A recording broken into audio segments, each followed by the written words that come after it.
Hello everyone, today I'm doing another car review of a cheap car that is attainable to younger buyers. But this is something a little bit different. To want one of these, you've got to be of a certain mindset, because today I am filming a Volvo, an old Volvo. So, let's take a look around. Now, this is a Volvo 240 GL. About which I know essentially nothing. It's a pretty slab-sided looking thing, and this is a real old school Volvo. This is long before the dark days of Ford ownership or anything like that. So you have a massive bonnet. You have, it's really traditional 3-box shape, isn't it? Let's face it. And you have a huge boot. I mean, I'm seriously, like, all of this is storage space, and it's currently filled with the usual selection of crap that you would hope that a Volvo should be. This is an essentially standard car, only modification being these wheels, which are off a later run-out version of the car. Now, let's have a look inside. You have, by the way, this is very Volvo. Listen to this door shut. That's solid. No one's put a load of extra material in there to make it sound like that. It's just hewn from a single block. It also likes to close on its own. So, let's have a look in here. Now, you've got these very 80s blue cloth seats. This car, basically, by the way, is basically the same age as I am, for it was born in 1989. The wheel, as you can guess, is also not standard. Dials, very, very typically 80s. Has the original cassette player in, which I love because it has a little basic equalizer, so that's kind of nice. A 5-speed manual gearbox, and if my eyes don't deceive me, heated seats, which is amazing. You have cassette holders down there, of course, for all of your amazing tunes, and this really is quite a place to be. This is very, very retro indeed. And look at this door handle. That's really quite cool. Look at that.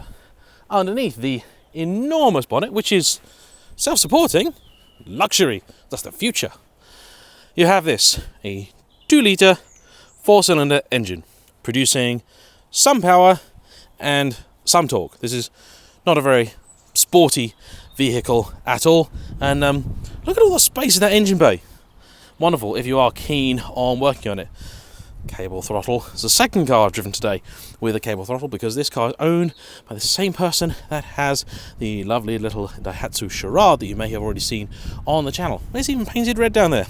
Very, very cool. But of course, it's no good just sort of looking like this, and looks are most definitely subjective, and I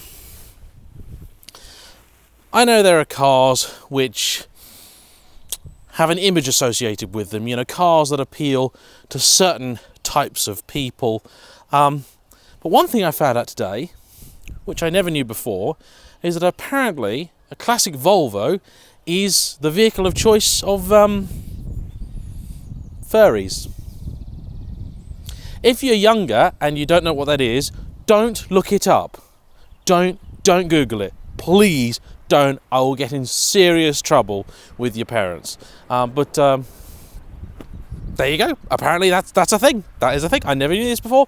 And speaking of furries, or more accurately feathers, there are a load of geese nearby that look kind of hungry. So I am going to rig up some cameras, put the head cam back on, and head out on the road and see what this thing's like to drive.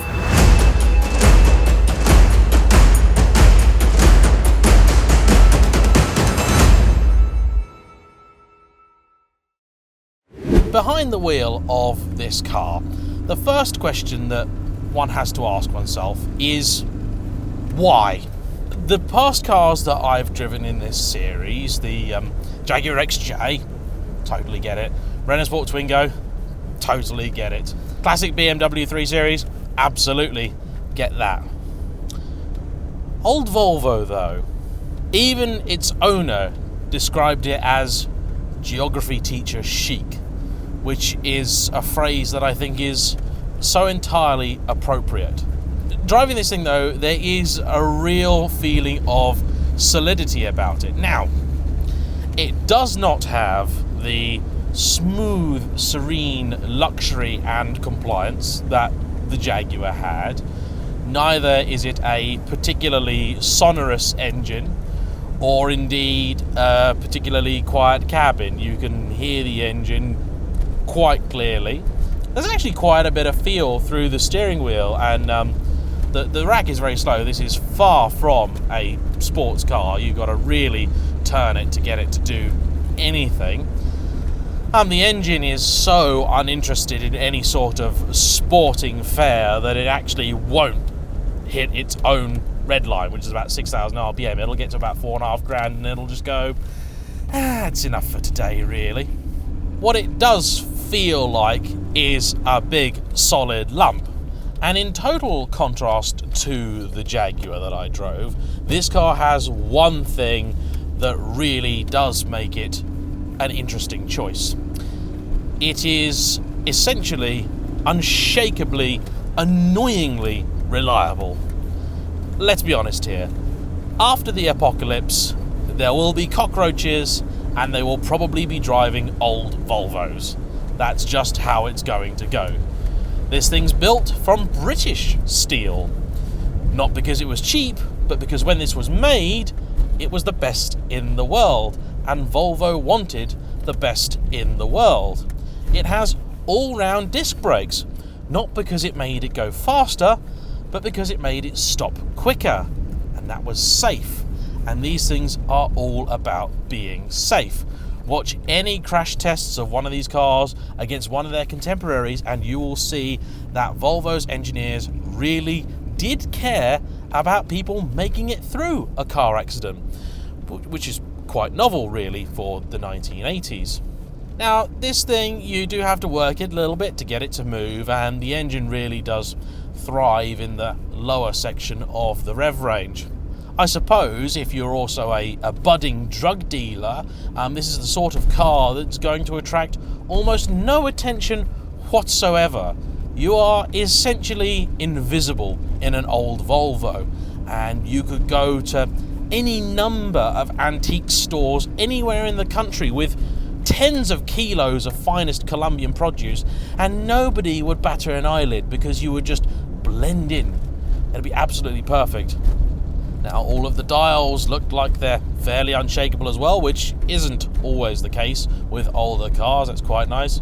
The heater in here does work, and you can even control how much warm water the radiator gets, which is quite an odd and unusual thing, but there you go, that's how it is. Interestingly, I've just come out of a Japanese K car, and the speedo in that went up to the exact same as this, 120 miles an hour, which I suppose is about 8 miles an hour more than any Volvo in the next couple of years is going to do, because they're now apparently going to be limiting all of them to 112, because why would you want to go fast anyway? One of the speakers in here does work, although the other one works on a part-time basis only, as it's getting a bit older now and wants a quiet retirement, but that's probably just a loose connection. It is nice to see cars with the original head unit, and it does actually look like it would be a pain in the arse to put anything else in this car, so whatever music you like listening to, I hope it's on cassette. The suspension, although I may be given a bit of a hard time comparing it to a much more modern and more expensive Jaguar, is actually quite comfortable. What you get transmitted through compared to the Jag is a little bit more of that sort of high frequency stuff, a little bit more the finer lumps and bumps, but overall it actually rides pretty nicely. This seat is a strange old thing, because I do really feel like all of my weight is on the backrest rather than on the base. Just the way it's designed is kind of curious. You can pick up one of these cars, or actually you could pick up this exact car for about £2,000, and it is at the time of filming for sale, and if you're interested in purchasing it, please do drop me a comment and I will put you in touch with the car's owner. It's got a ridiculously good turning circle. That's unreal. That's the sort of turning circle that a London cabbie would want. That's the kind of thing that Volvo are interested in, you see. I suspect, I got this real idea that the guys in Sweden got far more excited about being able to make the car do that than being able to make it bomb down a drag strip at any sort of rate. And let's be honest, there is a time and a place for nice practical stuff. And okay, so let's talk about the reliability thing, shall we? How reliable has it really been? Well, Jess has had it for 7,000 miles and 2 years. And in that time, the car has asked a starter and a clutch save cylinder and some brake pads. Now, brake pads, I think you really can't count against it because that is a consumable. Even the starter motor, well, my E46 BMW 3 Series had a starter motor at not dissimilar mileage, so one of these things, and a clutch save cylinder, well, it wasn't a particularly expensive or difficult fix either, so that's pretty good, and it should last an awfully long time. Parts can be had for the car, which is good, and of course they aren't hideously expensive. Now, this is a 5-speed manual. Don't expect performance from it because it's just not going to oblige you. It's in the right colour, I would say, for an old Volvo. I don't know what they call it, and I'm not especially bothered to know, but if you asked me to describe an old Volvo, this is exactly what I would describe. If I was a young person buying one of these, I think I would be very tempted to do something a little bit unspeakable to it. I'd want to modify it. I'd want to do cool things, because they did do a turbo version of these, but unfortunately not in right-hand drive, I'm told. And I bet that lump in there would probably be good for a bit of forced induction. I bet you could probably do some silly things to this, lower it a little bit, put some aftermarket suspension on it, put a silly exhaust on it. You could have something just totally and utterly different. Or you could just have something that's a bit old and a bit weird to drive around in. This is not a James car. This is not a me car at all. This is a lorry car. He's going to be very jealous of this one, I know. And if he had any money, I'm sure that he would buy it. But I know that he doesn't, because he keeps buying tractors. And I suppose you could say that this has at least 3 more seats than a tractor. It's got a much bigger boot than a tractor. You can't plough a field quite as effectively as a tractor. And this is probably more reliable than any of lorry's current crop of tractors. It's got that going for it. It's also very blue on the inside, so if you like blue things, it's pretty good. I love this OMP steering wheel, which is a touch incongruous and is not going to come with the car. It's an off-roading wheel, apparently, and actually I think it kind of suits it quite well. I think it's pretty cool and gives the car just a little hint of excitement. There's a lot that you could do with this, you know. You could do a bit of a Mad Max building. You wrap the bonnet black, put some bullet holes in the side, stick some spacers on it, that sort of mad stuff. But otherwise, it's actually not a bad thing to trundle along. And for something that is 30 years old and in real terms were designed quite a bit before that, it actually works okay. And it is rear-wheel drive as well, by the way, which is quite unusual. Not that I think it's going to do any mad skids anytime soon, but here's something a little bit different. I'm not big into it, but maybe you are, so I'd love to know what you guys think of this car. I'd love to thank its owner, Jess, for bringing it to me. Please hit the subscribe button if you haven't already. Do comment, smash the like button. I'll see you for the next one. It can't get weirder than this. Bye-bye.